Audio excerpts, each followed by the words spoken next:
Hey man, say man, back at y'all again today, man, with another video. Guys, today it is another Lost Pines card and collectibles show. So here I am setting up my booth, getting ready for the event. And as always, guys, this weekend will be a movie. Finally getting the car unloaded, here's what it looks like. And now we just have to set everything up.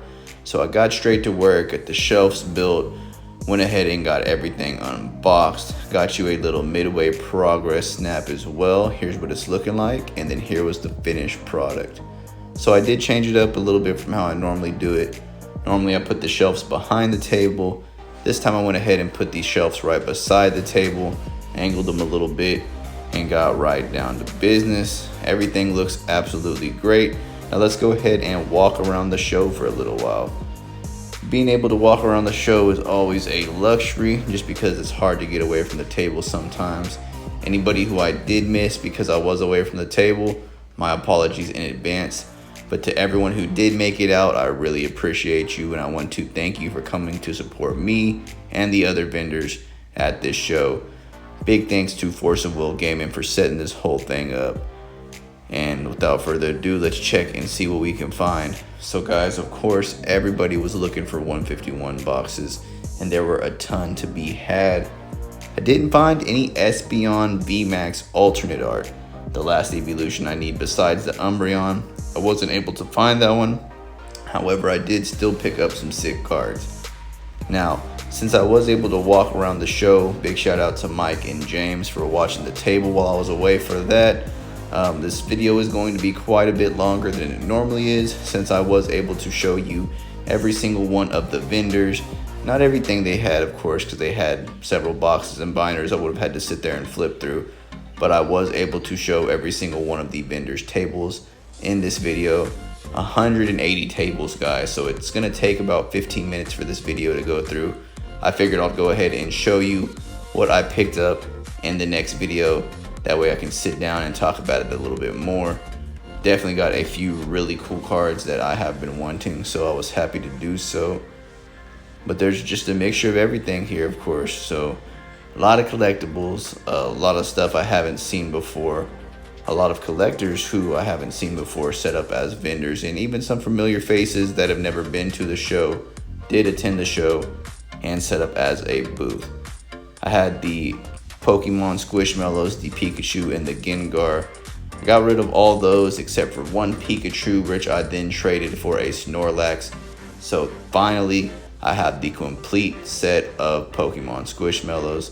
I do need some of the Jumbo still, but on the smaller 10-inch side, I have them all.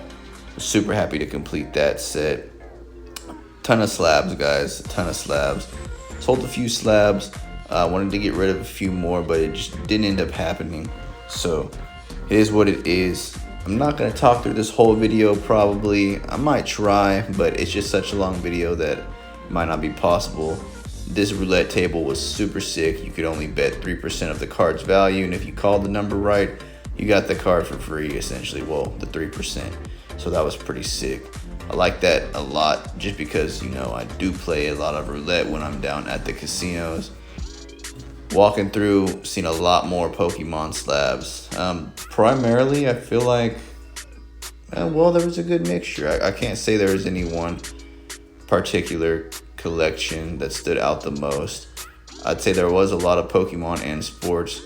Not so much hockey, soccer, or I guess other winter sports you would think of. But they did have a lot of the, you know, football, basketball. I did actually pick up that Mosaic Mega that was in the bottom left corner there. And I wanted to pick up some of the UFC Prism, but honestly, I just did not get to that. At the end of the show, a couple people packed up early, and of course, I always get there as early as I can and stay as late as I can. So I was one of the last people to get out of the door. But thanks to James, I did get out of there a lot quicker than I normally do, just because I wasn't having to break down the shelves. It was a huge help to break those down for me. Here was a nice Fender Vibrolux and a Mustang. I wasn't able to check out the Mustang, unfortunately. Just ran out of time, but I did see the guy walking around. I was like, man, what do you got in that guitar case over there? Because, of course, I have so many guitars. I really lost count of them.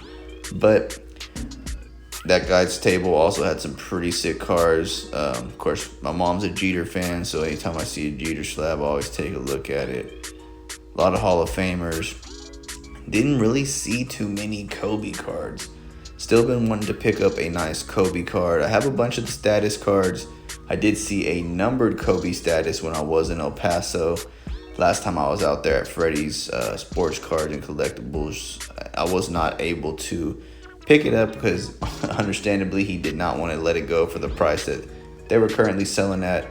Even though I did find it in the bulk box, took a lot of digging to find it in the bulk box, however, but did find one. He wasn't willing to let it go, so I'm still on the hunt for a nice numbered Kobe to add to the collection.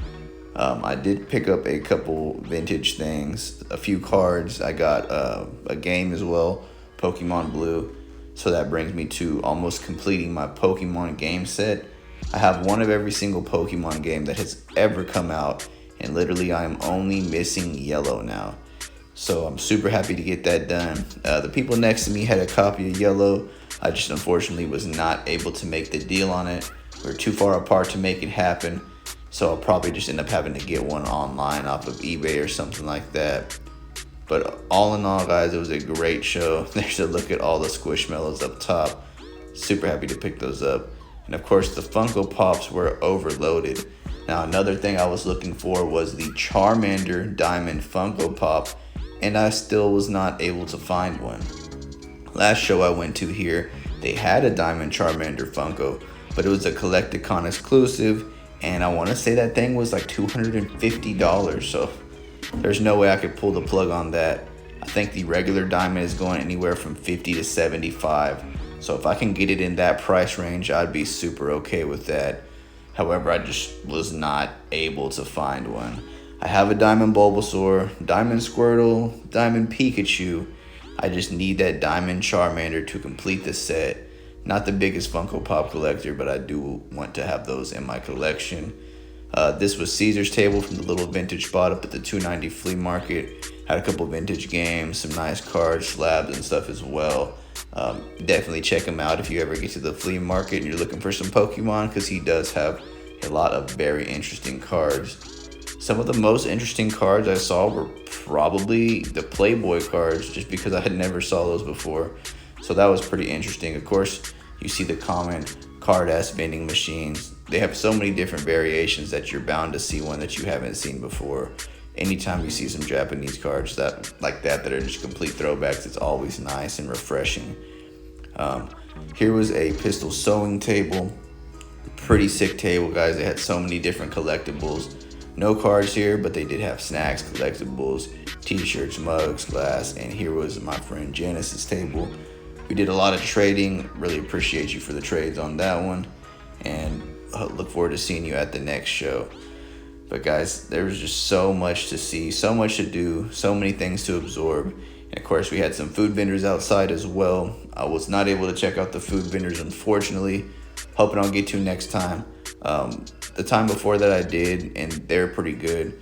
I just ended up going to Burger King after the convention because first night I had to go to a meet up at the bar because it was a UFC and a boxing fight night. So we went downtown to watch the fights. Next night I was pretty beat, so I just ended up coming home. I didn't really stick around for the trade night. Normally do. However, this time I didn't, just because it takes a lot to set these things up, guys. In between work and my only free time now really being on the weekends, I was just beat, ready to get home. So I went ahead and packed it up early. And then besides, I walked around trade night for a little bit. I didn't really see anything that stood out to me, nothing that I really wanted. So I didn't have the need to really sit down and try to barter with people. Saw some extremely sick Hot Wheels, of course. That Falcon pre-runner was awesome. I just need to go ahead and refine my interest. I haven't really been buying a lot of stuff like I used to. I kind of went crazy for a while. I was buying Hot Wheels, Pops, Sports, Yu-Gi-Oh, Pokemon. I was kind of just getting a little bit of everything. But nowadays, I'm kind of getting more refined in my collection. I did pick up those two Pops you just saw there, though, the Charizard and the Leafeon. But nowadays, guys, like I said, I was getting a little bit more refined into my collection.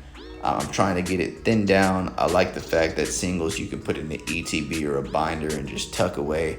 They don't take up so much space. I mean, I have shelves and shelves of cards at my house that just take up too much space now, guys. So that's what I'm looking at, is kind of slimming down my collection and getting some more bigger ticket, higher value items to fill the gap. They did have a couple vintage games. Like I said, I picked up the Pokemon Blue, wasn't able to make a deal on Yellow, but the Sega games, the SNES games were always nice to see. These cards right here were probably some of the oldest I saw at the convention, so it's always cool to see those. I also did notice that someone was selling a set of top loaders for those smaller, like cigarette box cards. That was always cool to see. I don't think I've ever seen those before. Top loaders come in so many different shapes and sizes, and honestly, I need to get some other sizes than just standard card size, because I got a couple comics I need to do something with, some oversized and some smaller size cards.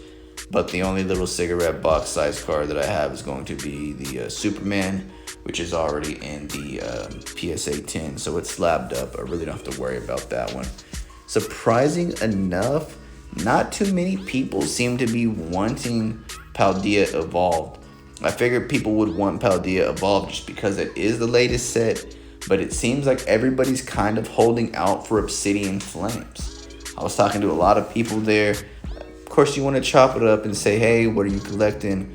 What brings you in? And a lot of people really were not feeling Paldea Evolved. I did see an Iono. It was mine. I don't think anybody else had any Ionos to sell.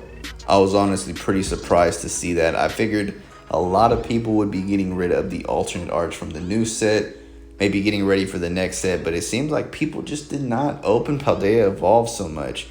As y'all seen a couple of videos back, GameStop was having a huge sale, so I picked up plenty of Paldea Evolved, got most of the cards I was chasing, so I'm just really looking to fill the gaps. I like Scarlet and Violet base a lot too, but it's just more beneficial to get the singles instead of getting this sealed now, just because the value on the cards for Scarlet and Violet base just really aren't there. With that being said, I didn't see any Miriams either. I really need a Miriam still. And of course I could buy it on eBay or from some other vendor that wasn't at the show, but my goal was to find one, and I wasn't able to find one. So that's where I was at, guys. And coming down towards the end of the card show, here it is, us packing up. I got everything busted down. This is right when I finished up all my trades. One final look at my booth. Guys, it was an awesome event. I sold so many cards, made so many trades, got rid of a few boxes. Not too many people wanted sealed product, but I did go ahead and have a productive weekend. Really enjoyed myself at this convention, and I do want to thank James one more time for coming out and helping me set up. Those shelves are kind of annoying to break down.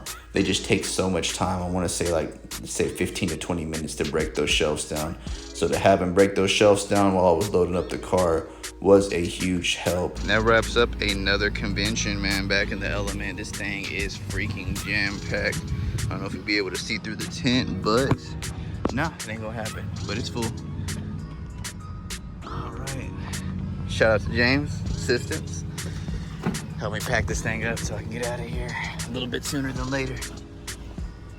Just like that, man. We out.